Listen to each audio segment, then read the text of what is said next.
하늘의 묵상과 기도. 오늘은 5월 29일 목요일입니다.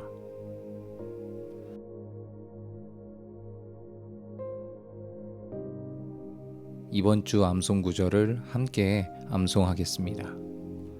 이번 주 암송 구절은 느헤미야 1장 11절 말씀입니다. 주여 구하오니 귀를 기울이사 종의 기도와 주의 이름을 경외하기를 기뻐하는 종들의 기도를 들으시고 오늘 종이 형통하여 이 사람들 앞에서 은혜를 입게 하옵소서 하였나니 그때에 내가 왕의 술 관원이 되었느니라. 아멘.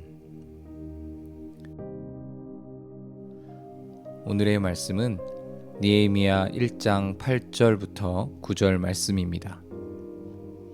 오늘의 말씀을 천천히 함께 읽겠습니다. 옛적에 주께서 주의 종 모세에게 명령하여 이르시되 만일 너희가 범죄하면 내가 너희를 여러 나라 가운데에 흩을 것이요 만일 내게로 돌아와 내 계명을 지켜 행하면 너희 쫓긴 자가 하늘 끝에 있을지라도 내가 거기서부터 그들을 모아 내 이름을 두려고 택한 곳에 돌아오게 하리라 하신 말씀을 이제 청하건대 기억하옵소서. 아멘.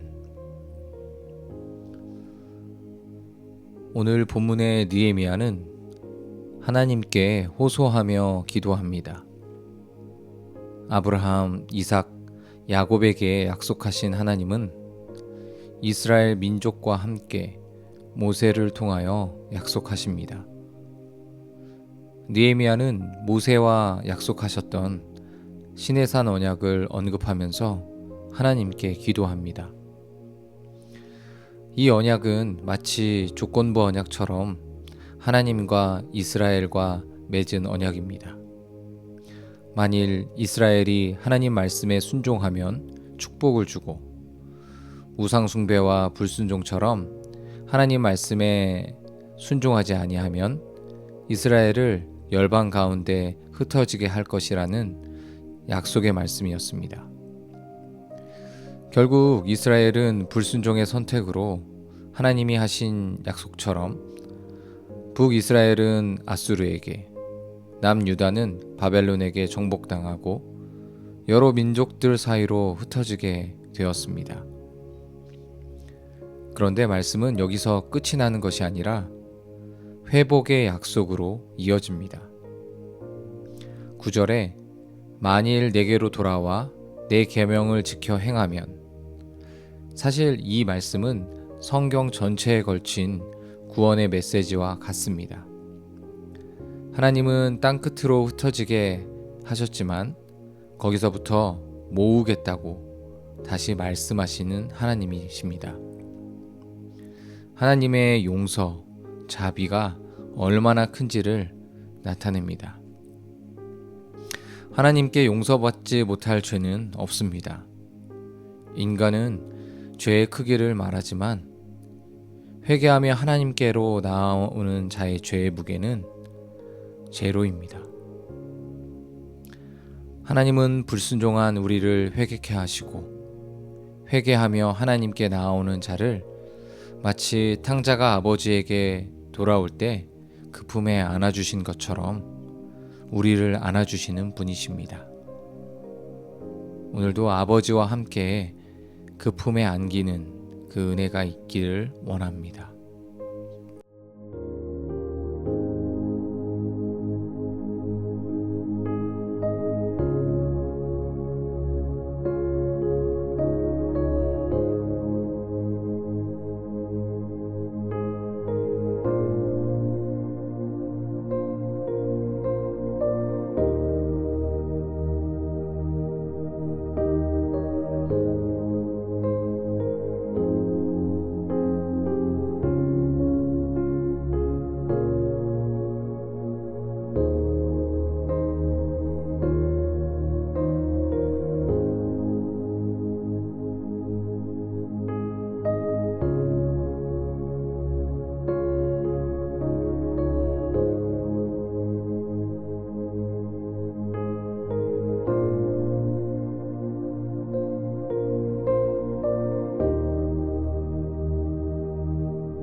어릴 적부터 주일학교, 성경학교 등에서 구약의 이스라엘 이야기를 무척 많이 듣고 자랐습니다.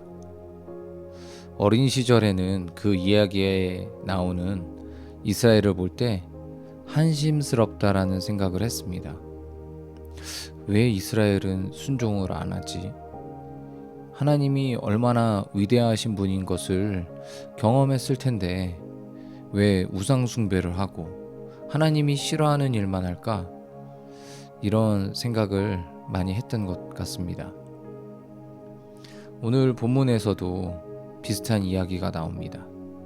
다른 이방 민족에게 나라를 빼앗기고 포로가 되고 하나님을 예배하던 성전이 무너지는 등 이 세상에 참신이시고 가장 높으신 하나님을 섬기는 나라가 왜 이렇게 망했을까?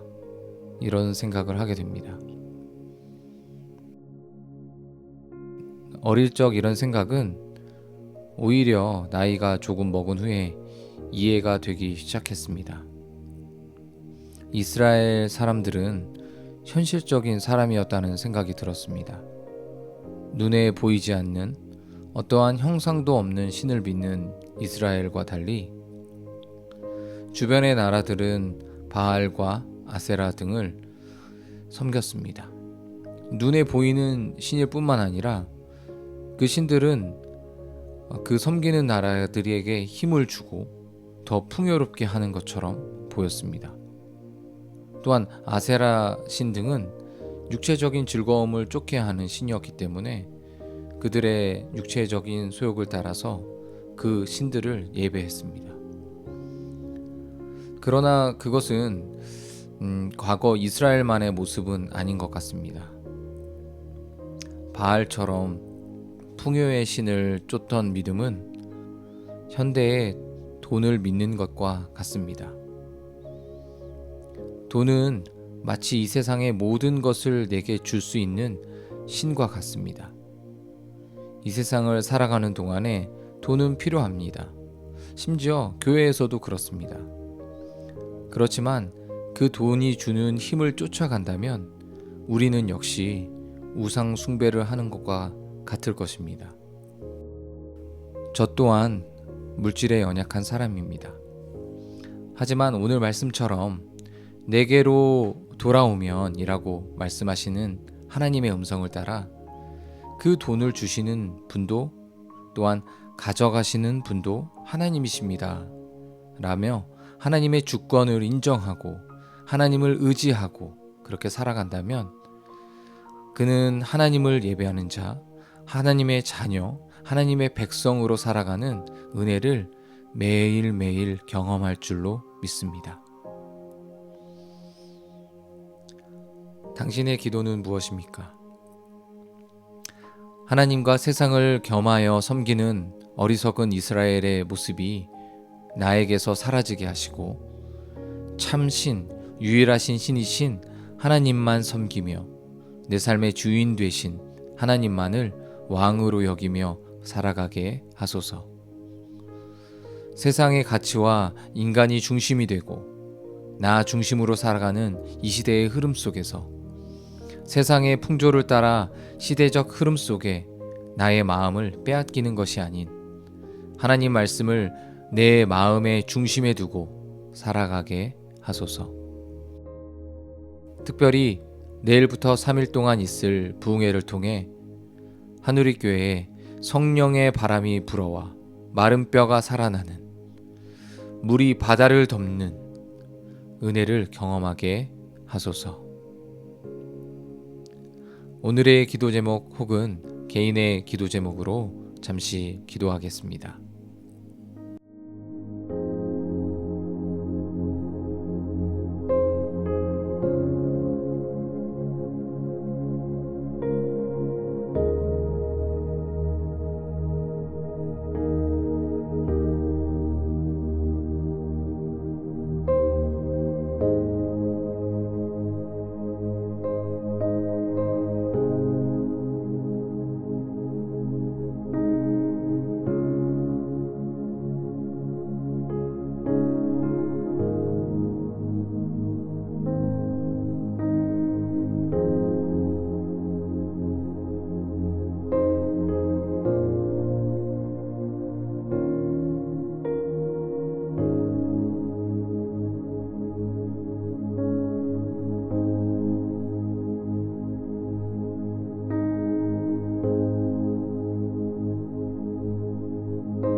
오늘의 중보기도는 북한을 위하여 기도하겠습니다. 기도문을 함께 읽고 기도하겠습니다. 전능하신 하나님, 100년 전 동방의 예루살렘이라 불렸던 땅, 그러나 이제 주님의 이름을 높이지 못하고 사람이 우상이 되어버린 그 땅을 긍휼히 여기소서. 그 땅을 주님의 이름으로 회복시켜 주시고 그 땅에서 다시 주님의 이름을 높일 수 있는 때를 허락하여 주소서. 북한 정권의 군사적 도발 행위들이 모두 실패로 돌아가게 하시고 한반도의 불안한 정세를 주님께서 다스려 주옵시고 하나님의 방법으로 평화 통일의 때가 속히 임하게 하소서.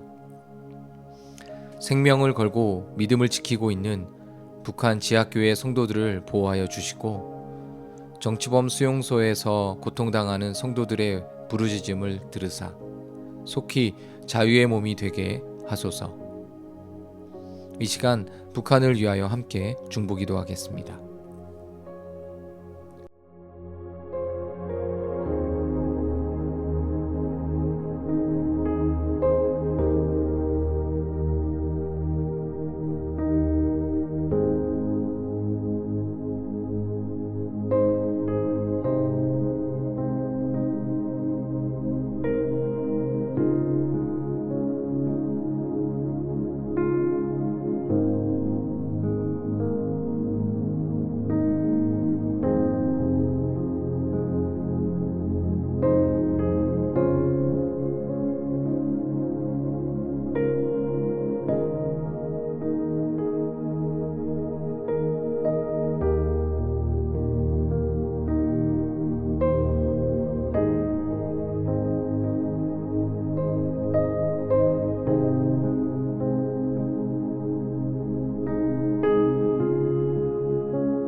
하나님 아버지, 이스라엘 백성을 지키시고 사랑하신 하나님의 사랑이 지금 우리를 사랑하신 그 뜻으로 알게 하시고 그 사랑의 관계로 우리를 이끌어 주심을 감사합니다.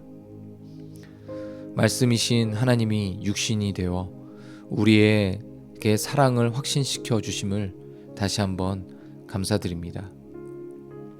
이스라엘의 어리석음이 나에게도 있는 것을 볼 때 그들과 하나 다를 것이 없는 제 모습을 발견합니다. 매일매일 넘어지는 삶 속에서 하나님의 도우심과 능력을 구합니다. 오늘 하루의 삶 속에 하나님이 주인 되신 삶이 나타나게 하옵소서. 또한 북한을 사랑하시는 하나님, 이스라엘 백성을 구원하신 은혜가 북한 땅에도 임하게 하옵소서. 그래서 그곳에서 하나님의 이름을 마음껏 찬양하고 높이는 땅이 되도록 인도하옵소서. 예수님의 이름으로 기도합니다. 아멘.